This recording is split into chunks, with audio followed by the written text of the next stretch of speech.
तर सगळ्यात पहिलं जे उदाहरण आहे ते आहे morning star. So mostly morning star कसा फॉर्म होतो, इथे एक रेड कॅन्डल फॉर्म होते, त्याच्यानंतर इथे समजा एक अशी छोटीशी बारीक कॅन्डल काही फॉर्म होईल, स्पिनिंग टॉप असेल किंवा अगदी डोजी असेल, काही असेल. ठीक आहे.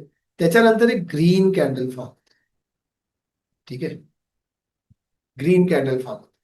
सो ह्या पूर्ण स्ट्रक्चरला, या कॅन्डल स्टिकच्या पॅटर्नला मॉर्निंग स्टार.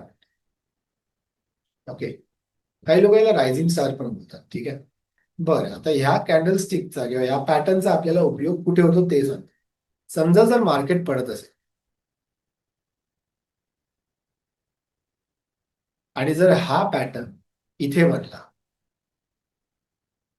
ओके. समजा असा इथे बनला.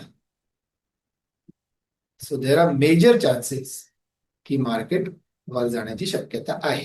जर हा बनला तर इथे टाइम फ्रेमची काही गरज नाही.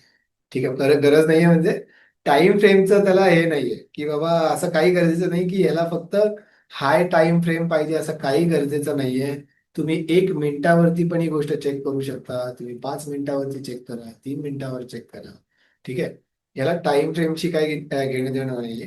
कुठल्याही टाइम फ्रेम मध्ये बनवू शकतो.